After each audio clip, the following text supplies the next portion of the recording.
He's Tony. And he's Marty. And today we're going to put Master of Wheels on the table.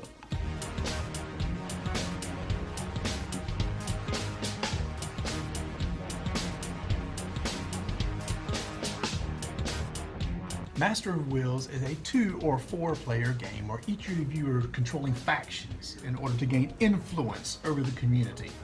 Is that how I get victory points? It's basically how you get victory points. Excellent. Your goal is to influence people so they end up on your side of the board over the course of 8 rounds. And at the end of 8 rounds, we're going to add up all those points on the board. And the person with the most points wins. Wow. Right. Now, I did watch the video on this. It was 2 minutes online, and I'm like, this is my time limit right there. 2 minutes, I can do this. Oh, not the game. Not the game. The game plays in like 30 to 45 minutes. Yes. All right, you ready to hop into this thing? Let's give it a shot. Let's get started.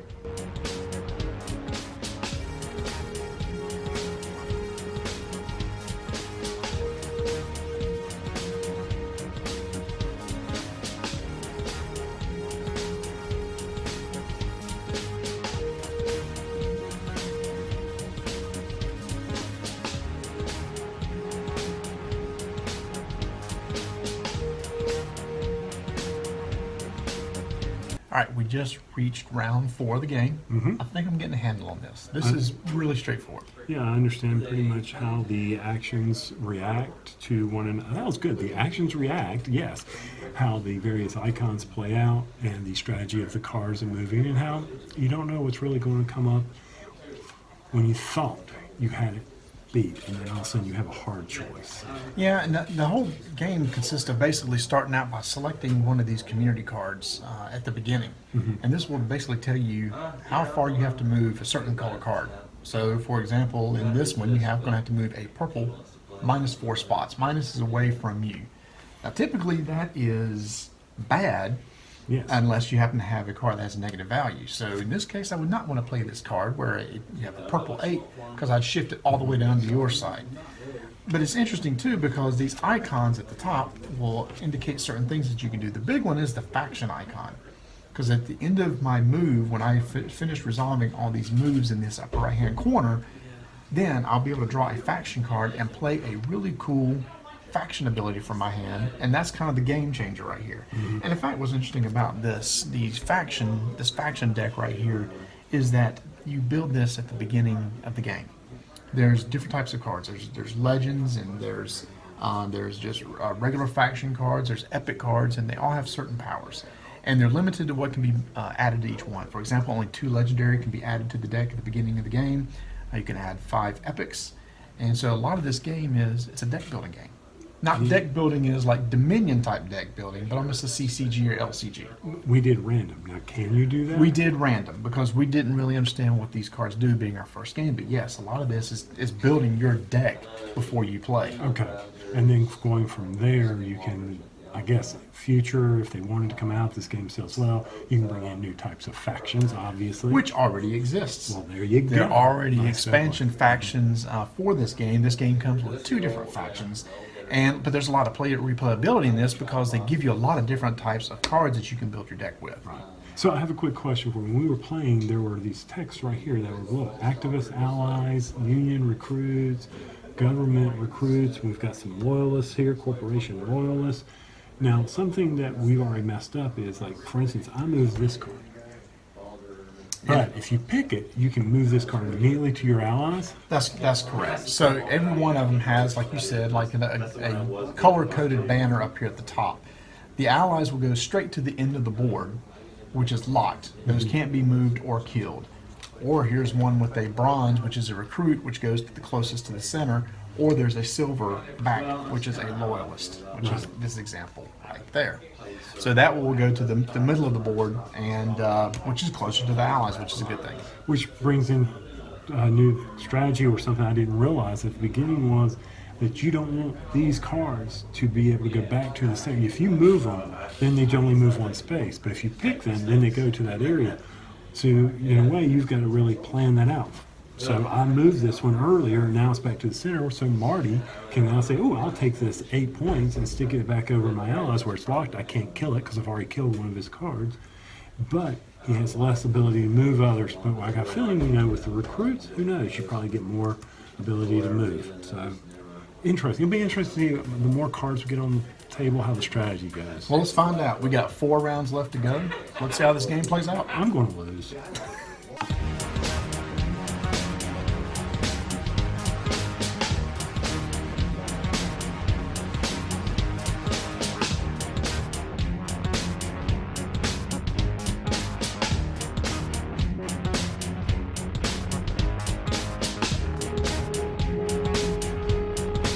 All right, we just finished our first game of Master of Wheels, or maybe it was Master of Your Wheels, as he pummeled me.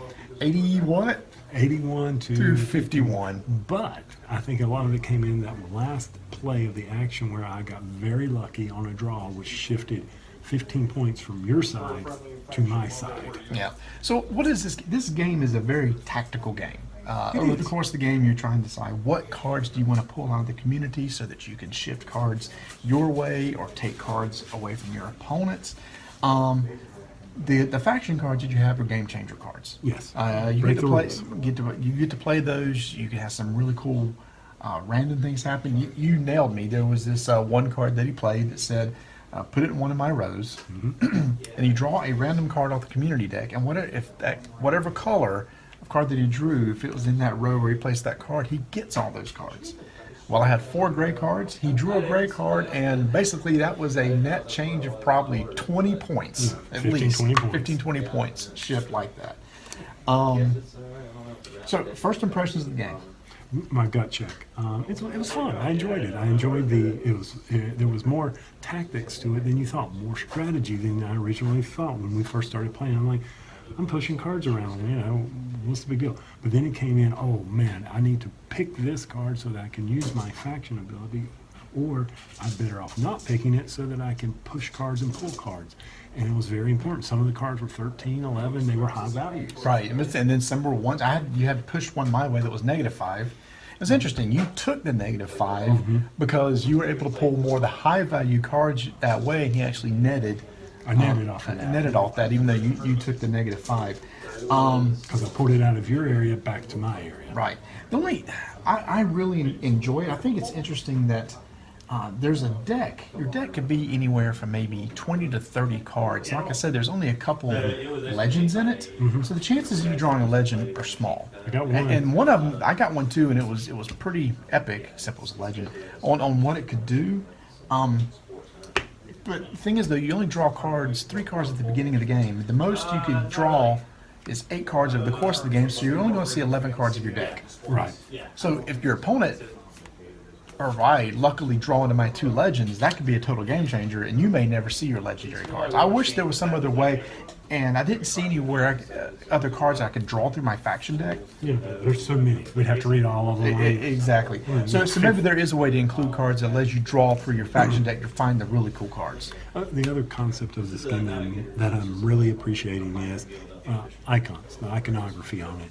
It's very straightforward. I mean, yes, you read the text, I don't really understand, but once you know the text of a card like this one that's called Social Rebellion, I know it's a lasting ever. It's going to move points up and down, or it can remove a card. And there's 3 icons on it that basically tell me that. So on my hand, when I'm fanning out my cards, I can look at this and say, okay, this lasting effect, I've got it there.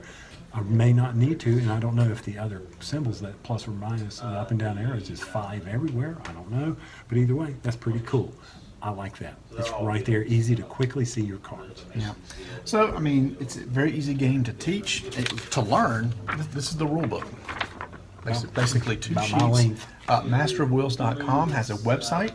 Masterofwheels.com is a website with tutorial videos showing you each phase of the game. There's a demo of about 2 rounds of the game, which is about all you need to get going.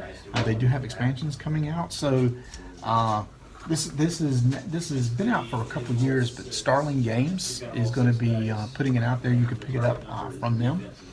I enjoyed it. Oh, yeah, I enjoy my card games, and the fact that I can build a deck before I come in and play. Add some strategy before the game even starts. Yeah, I agree. And I mean, the only negative thing I would say, if it's really negative, is some of the artwork just didn't do it for me because they're using the real life people type. That's interesting. I actually like the artwork. So artwork's subjective. Imagine Subjective. Artwork is subjective. I actually did like the artwork, which looks kind of net runners to me. Yeah, it's cyberpunkish. But anyway, yeah, I enjoyed it. Can't wait to play it again. Yep. It's Master of Will, Starling Games. If you like this video, make sure to subscribe to this channel, like the video, and you can check out our podcast. We'll probably be talking about this game in the future, and you can do so at rolldicetakenames.com.